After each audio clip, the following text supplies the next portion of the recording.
And now, ABC's 2020.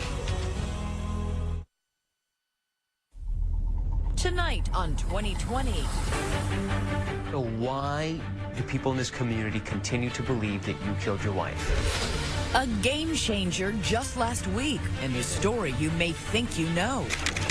A New York man going on trial. Cal Harris says he did not kill his wife. Cal Harris, the millionaire husband, the nasty divorce. Michelle, the wife and mother who went missing on 9/11. But after 15 years and 4 different trials, did everyone get it wrong? Who has a dog in the fight? Who's got skin in the game? He does. For the first time since learning his fate, the man on the hot seat speaks out to 2020. You'd be hard-pressed to think about this as a backdrop for a murder, right? Well, there wasn't a murder here. Something happened here. No, nothing happened here. But if it didn't, then where has his ex-wife been for the last 15 years? You've got no murder weapon. You've got no body. They live on over 200 acres, a property, plenty of places to make someone disappear. Yes. How's your camera rolling? 2020 has been on the case for 2 years, combing over every inch of the investigation. The real crime scene here is out at the front gate where Michelle Harris's van was formed. Charred clothing in a fire pit. There's a bra strap. There is a button. And other men in the area that night. For more than a decade, have they been chasing the wrong man? What we have on them is going to be shocking. Everyone's going to be shocked. I'm prepared to be shocked now. Tell me. Bad blood. Good evening. I'm David Muir. And I'm Elizabeth Vargas. Tonight, the finish line of an almost unheard of event in a murder trial. Make that murder trials. Cal Harris tried an almost record-breaking 4 times for the same crime. A total of 36 jurors weighing in on the case. And what's even more bizarre, in this case, it was a murder trial without conclusive evidence that a murder even took place. No body after 15 years. So after watching here tonight, what will you think happened to Michelle Harris? We're live on Facebook and Twitter. Let us know. Here's Matt Kupman. Driving the twisting roads of upstate New York, you'll find your fair share of scenic riverside views and plenty of indications the area is part of the haunted trail of New York State. But off this remote mountain road in Tioga County, something else seems haunting. In this vegetable garden lies a pile of charred trash and rubble. But it's not your garden variety heap. The soot and cinder may hold answers to a 15-year-old mystery. It looked just like a place where you would maybe have a bonfire during a party. Working with forensic archaeologists, these private investigators believe they've discovered critical clues in the disappearance of 35-year-old Michelle Harris, a woman missing since 2001. What comes out of here is a series of what I'll call artifacts. There's a bra strap. There is a button that appears to come from probably some form of women's apparel. Even if they were the remnants of Michelle's clothes, the whereabouts of the woman who wore them is still unknown. Where do we start to look for Michelle Harris? I would posit that we're probably standing in the middle of some place that somebody should start looking. But Michelle's disappearance would have the misfortune of coinciding with the terror attacks on 9/11. 225 miles away in New York City, it was September 11th, 2001, and with state troopers pouring into New York City by the hundreds, they left behind a skeleton staff, barely able to investigate a missing wife and doting mother of 4. Michelle was a good, loving, laughing, great person, mom, friend. Barb Thayer was the Harris family nanny who helped Michelle care for her 4 young children. She loved the babies, loved being pregnant, she loved being a mother. For 6 years, Thayer worked for Michelle and her husband Cal, one of the biggest fish in a small county. A former All-American lacrosse player in college, an outdoorsman, and a successful businessman whose wealthy family owned a chain of car dealerships. Did it seem like they had a good relationship? I would have said very much so in the beginning, yeah. When Michelle first met Cal Harris, she was working in the office at one of those dealerships, as Cal recalled when 2020 first interviewed him in 2014. She was just a stunningly beautiful girl. Just very attractive. She was fun. She had a great personality. Cal's Aunt Mary remembers meeting Michelle at a family gathering. And I remember thinking that it was a good match because she was very funny and very vibrant and just a very happy person. Michelle and Cal married in 1990 on the Harris family's estate, 250 pristine acres with a private lake.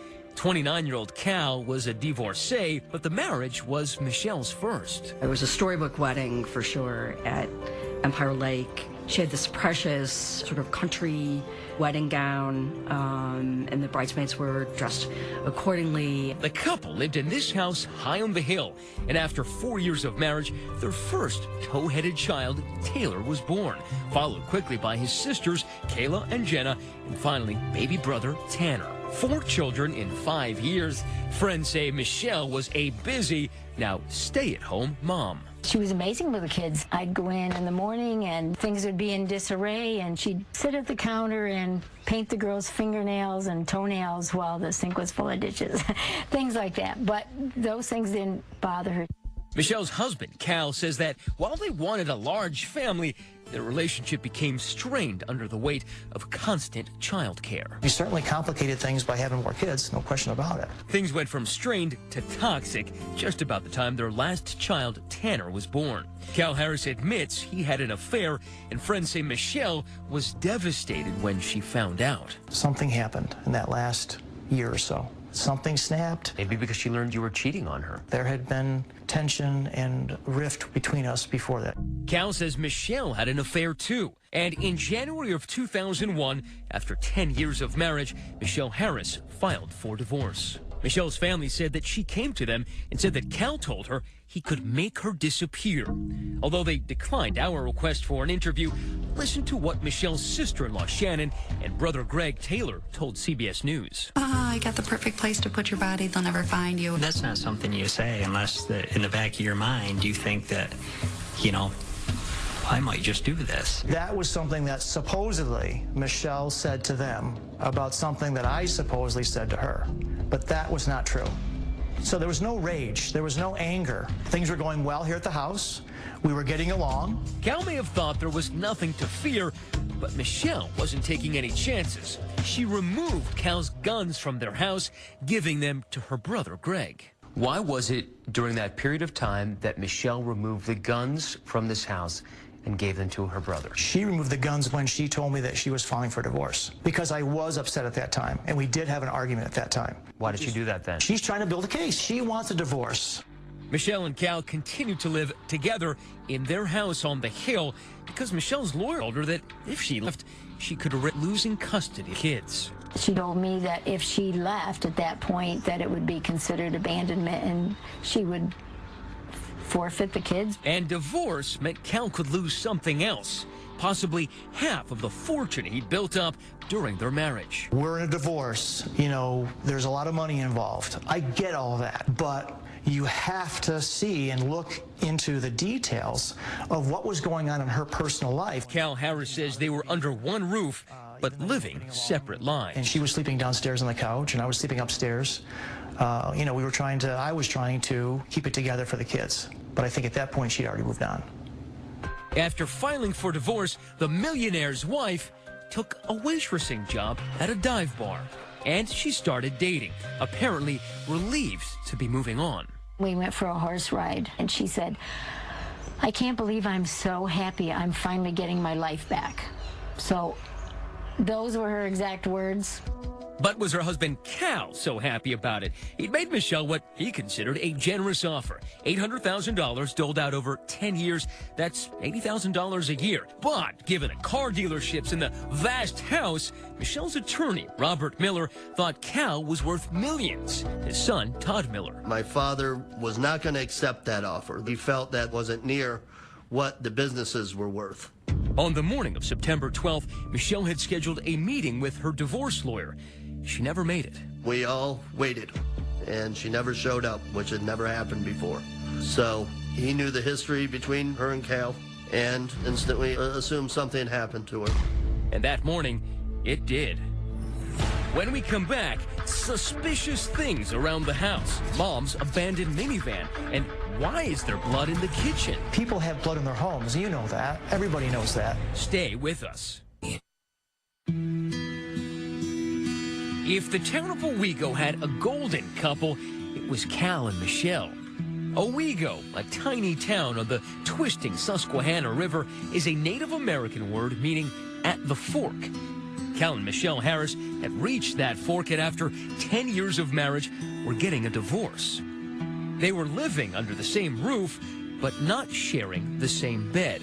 She was now dating and waitressing at a local watering hole called Lefty's. I knew she had a boyfriend and that she was spending time with him, but I also knew that she was hanging out with a bad crowd down at this bar that she worked.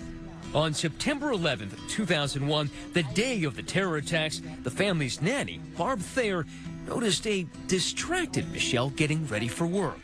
And how was Michelle that day? Frantic. I know she had a headache and she was late for work. After the dinner shift ended at 9 p.m., Michelle had some drinks with coworkers at Lefty's to unwind and talk about the country's unimaginable day. Then she left to visit her new boyfriend, 23-year-old Brian Early, who insists Michelle returned home before midnight. Then the following morning, Barb Thayer received a call from the Harris home just after 7 a.m. Who called you? Cal, in the morning. What did he say? He just said Michelle didn't come home, and would I come up and help get the kids ready for school? And I said yes, and that had never happened before. Concerned, Thayer quickly drove to the Harris house. She immediately noticed something strange. Michelle's Ford minivan sitting at the end of their long driveway with no one inside. Keys in the ignition. From the time that you rolled into that driveway and saw that minivan, how long did it take you to know what happened? Say maybe 4 minutes. 4 minutes until Thayer says she started to suspect foul play. She rushed to the house to get some answers from Michelle's estranged husband, Cal. I asked where Michelle was, and I was told that she went to New York City. Went to New York City? I doubt very seriously that anybody would have even been able to get into New York City on September the 12th. It was just a completely implausible, nonsensical tale. Yeah, it was like a blood draining moment. The hair stands up on the back of your neck, and you just know something. Thayer says she found it curious that Cal seemed more concerned with getting the kids packed off to school than locating his wife. He asked her to retrieve Michelle's car from the end of the driveway, and off he went to work. The only ones panicking, it seems, were Michelle's friends. Listen to this frantic voicemail from her friend, Nikki Burdick.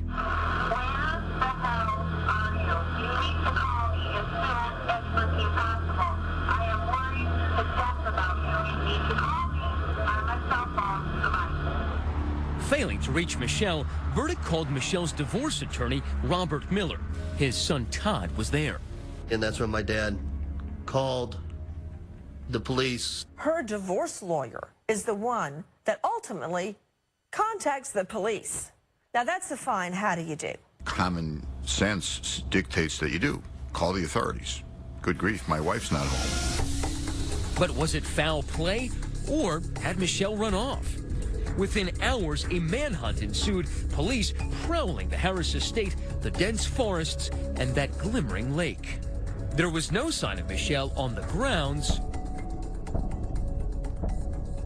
and inside the house, nothing seemed amiss at first. But upon closer examination, investigators find something alarming. Blood. Tiny droplets of blood, some spattered in a kitchen alcove, on the door, and on the rug. And just beyond, through the door, police found what appears to be dried blood under peeling paint on the garage floor. Upon closer examination, it seemed to investigators that someone had tried to wipe it up. DNA testing confirmed some of the blood was Michelle's. Why they have Michelle's DNA on them? Not all of them have Michelle's DNA on them. People have blood in their homes. You know that. Everybody knows that. This is not a crime scene. But police weren't buying what this car dealer was selling. And they were now eyeing Cal Harris, not as a spouse spurned, but as a potential murder suspect. A helicopter. on top of my house. I could see the pilot's face hovering right over the roof of my home. Cal always understood that he was going to be a suspect. Yeah, I mean, it's, you know, they were going through a divorce, you know, there were domestic issues. But I also believe because he knew he was innocent, he had nothing to lose. Months went by, and the Harris children began to wonder about their missing mother. When they asked you where their mommy was, what did you tell them? Their mom was gone, and that she never would have left them, that she was taken from them. After 4 long years, there was still no Michelle, no murder weapon, and no smoking gun. But finally, there was movement. Police arrested their prime suspect, Michelle's husband, Cal Harris. The chatter that was going on at that time was sort of like a, well, it's about time type of attitude. Jury selection took a very long time. It was hard to find somebody that didn't know Michelle, that didn't know Cal Harris. When we come back, the wealthy car dealer on trial. A jury of his peers slammed the door on the car dealer, but facing life in prison, Cal gets a lifeline from a complete stranger. If somebody was on the outside looking in, it would almost start to look like a soap opera to them. You know, what's going to happen next in the Cal Harris case? You know, who's going to come forward next? Stay with us. 2020 continues with Bad Blood. Taylor, Kayla, Jenna, and Tanner Harris grew up on this placid lake. Their childhood, though, was far less tranquil. They barely remember their mom's disappearance in 2001, but they do remember their dad's arrest for her murder 4 years later. What was that like? It was pretty rough. We didn't get to say bye. We just came home one day after school, and our aunt, uncle, and our nanny were there and told us about it. Did they ever ask you, Daddy, did you kill Mom? No, they've never asked me that. Now, normally the biggest event around Owego is the annual Strawberry Festival. Y'all anything to say? But in May 2007, townsfolk got out their pitchforks for a different event. One of the wealthiest men in the county, Cal Harris, was about to stand trial. There was a lot of presumption that Cal Harris was guilty among all the residents in Tioga County. But the case wouldn't be as easy to sell as one of Cal's cars. That, according to ABC News legal anchor Dan Abrams and legal analyst and former prosecutor Sonny Hostin. You've got no murder weapon. You've got no body. You still have to be able to frame the story as a prosecutor. And so you're going to look at motive, you're going to look at opportunity, and you're going to look at behavior. When it came to motive, prosecutors say Harris had reason enough to kill his wife. You have a man who is in the middle of a bitter divorce. He doesn't want to give up half of his money. He doesn't want to lose custody of his children. There are a lot less reasons to kill someone. As for opportunity, prosecutors say Cal's estate wasn't just an outdoorsman's playground, but perfect grounds for foul play, despite that exhaustive search by authorities. They live on over 200 acres, a property that he knows extremely well. Plenty of places to make someone disappear. And finally, prosecutors point to Cal Harris's behavior. They say he wasn't exactly acting like a bereaved husband. He acted really strangely. He didn't ask about her well-being. That's a pretty good story for a jury. I think the prosecution had a great and compelling story. They just didn't have a lot of evidence. And that's the problem. That is the problem. But remember, prosecutors did have some physical evidence, that small amount of blood found inside the house. And the prosecution said the blood spatter pattern revealed that Michelle had been attacked with a blunt object. Jurors love the CSI effect. They love that kind of forensic testimony. You have that in this case. And ultimately, it was that blood evidence that largely carried the day. Prosecutors scoring a stunning victory. Cal Harris was convicted of second-degree murder.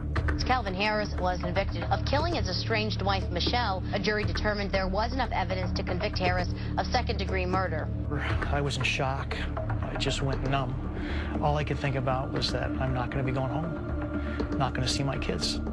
And then, just days before he was to be sentenced, possibly for life behind bars, a stunning development that upends the entire case.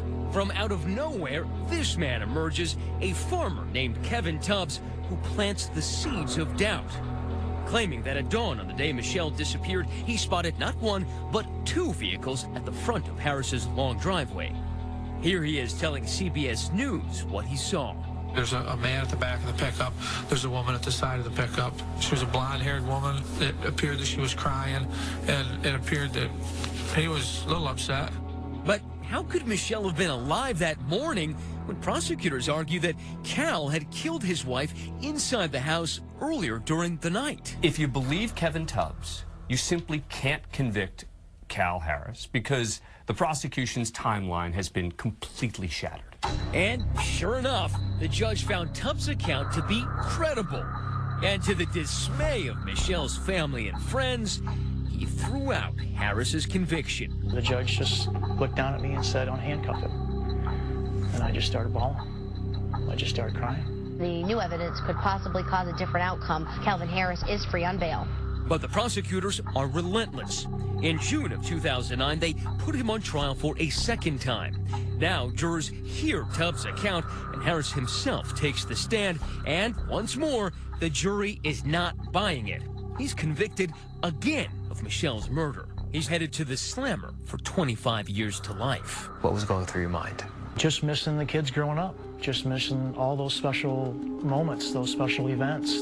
But after spending over 3 years in prison, the topsy-turvy Tioga trial saga takes yet another astonishing turn, this time for Harris.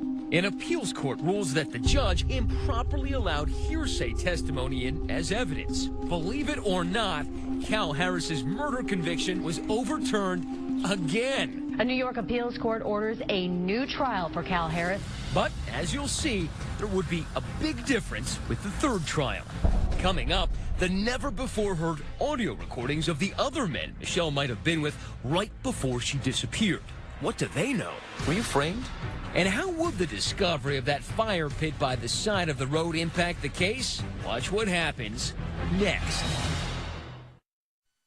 2020 continues with Bad Blood. When you have the kind of money Cal Harris had, you can afford the multi-million-dollar house on a lake. You'd be hard-pressed to think about this as a backdrop for a murder.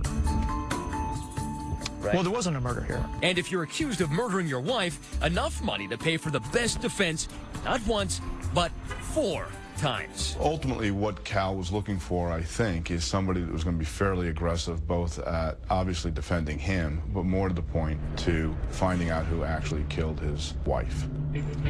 Bruce Marquette took over Cal Harris's case before his third murder trial in 2015 and enlisted a highly paid dream team of former police detectives and private investigators to clear their client's name. So what did investigators see when they first started looking at this house? So this was the scene where they found the blood spatter, minute little droplets of blood. Forensics expert Natalie Byer was hired to take a closer look at those bloodstains found inside the Harris home. So the only place where there was blood spatter of any kind was in this area? Correct. And it isn't a crime scene. Of course, you're paid to say that. I'm paid to review cases forensically, and it didn't exist here. The blood evidence was the crux of the prosecution's case against Cal Harris and those convictions in trials 1 and 2. But the prosecution is relentless, hoping a third trial will be the charm. 10 drops of blood. 10 drops of blood. Still, what were 10 drops of blood in spatters about 1 millimeter wide? What were they doing here? Good question. No idea. Seems jurors in Cal's third murder trial couldn't figure that out either. And after 11 excruciating days of deliberation, they were hung. A mistrial was declared. Some of the blood was Michelle's, right? Some of the blood was Michelle's, but you can't tell at what time of the year, of the day, when that blood was deposited. All right, love you. Still, prosecutors aren't giving up. This past December, on the eve of Harris's 4th trial, the defense hires Bill Flanagan to get a fresh perspective on the case. He's a retired deputy police commissioner turned grizzled private eye.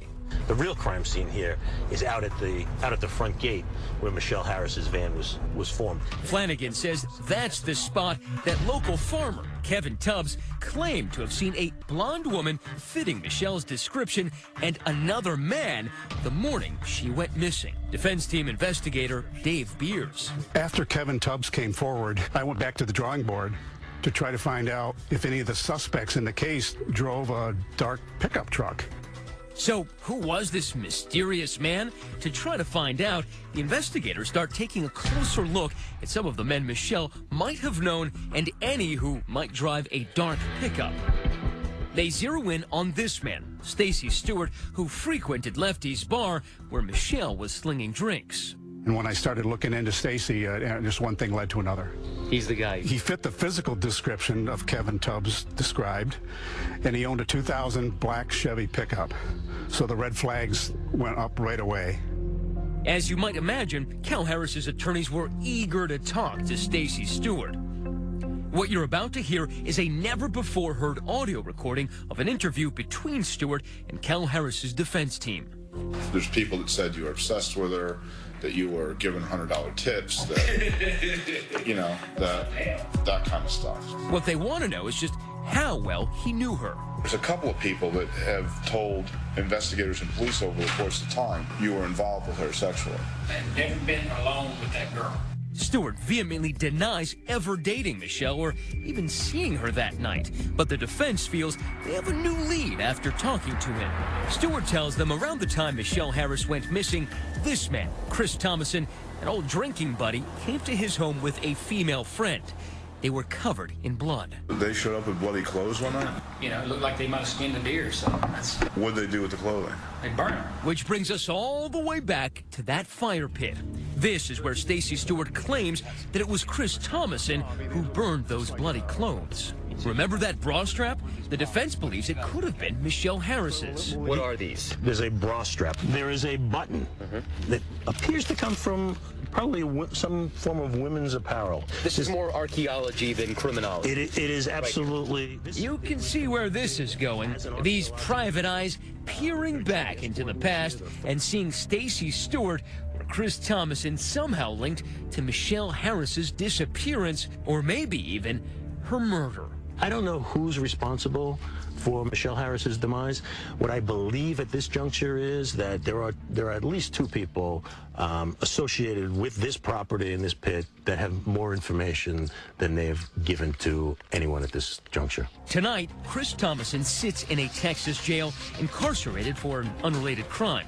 We reached out to him, but he declined comment. But on those audio recordings, he denies ever burning anyone's clothes. I didn't do anything. I don't know anything.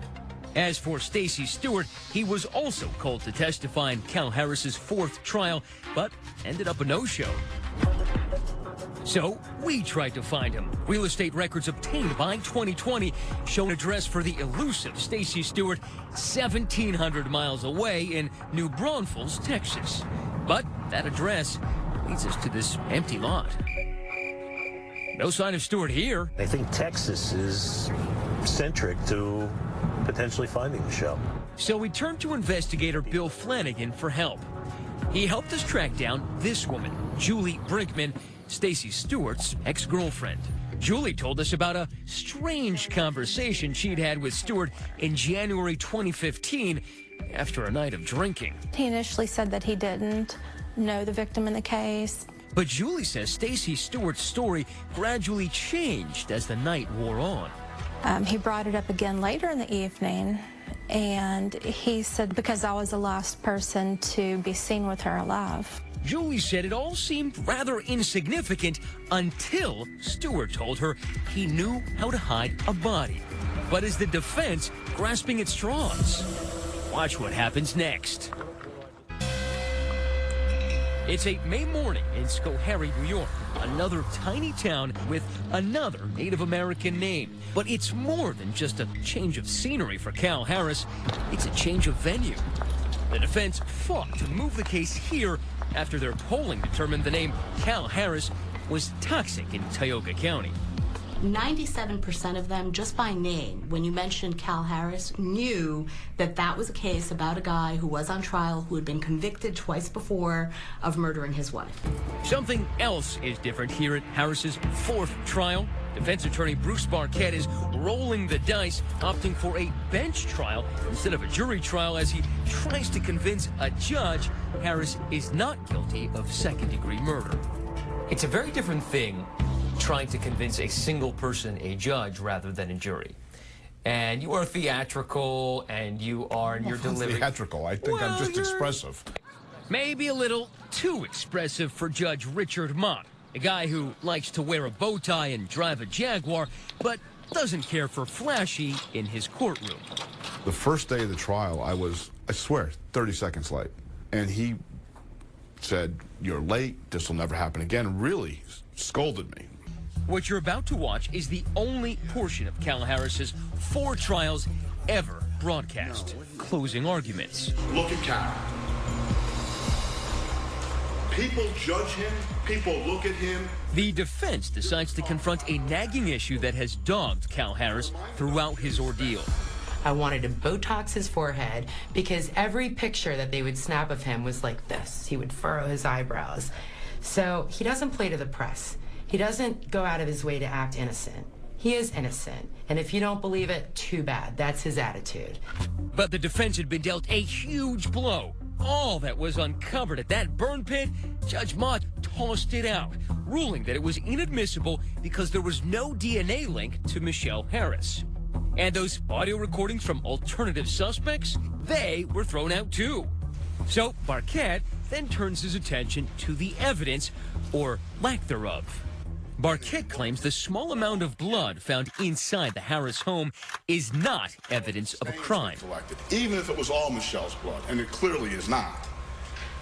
10 drops, fits in this vial. Next, Barquette takes aim at that blood evidence in a different way, questioning the authenticity of those crime scene photos. The color is off by a significant margin.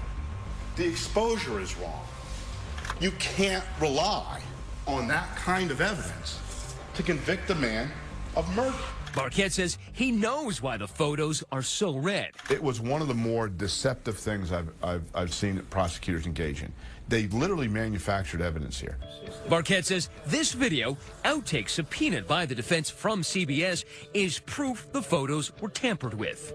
Members of the prosecution's team and renowned forensics expert Dr. Henry Lee talking about pictures that had been altered to compensate for bad photography work at the crime scene. Another thing that they did with some of these photographs where they had the flash problem was they exposed, or they somehow treated them. And exposure correction. What did they do, sir? Exposure correction. They corrected the exposure. The state police say they didn't alter or enhance any photos that were submitted for evidence at trial. I could not believe that you had a district attorney, a senior investigator from the state police, and Henry Lee sitting there talking about altered photographs. Conversely, Barquette says the testimony of Kevin Tubbs is true blue.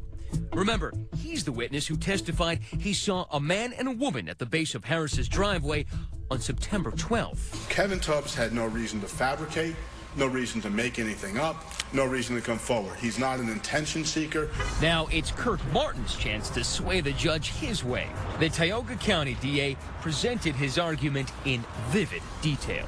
She bled on the floor of the garage, and the defendant cleaned up that blood. Michelle Harris was murdered by that man sitting right there. The prosecution says the mere name, Stacy Stewart, is nothing more than an attempt to deflect attention away from Cal Harris. What possible diabolical motive would Stacy Stewart have to murder Michelle Harris, wife of the defendant? The prosecution says it was Harris who had all the tools to make a body disappear. He's got vehicles to load Michelle's body into. There was the Gator and the ATVs in the garage.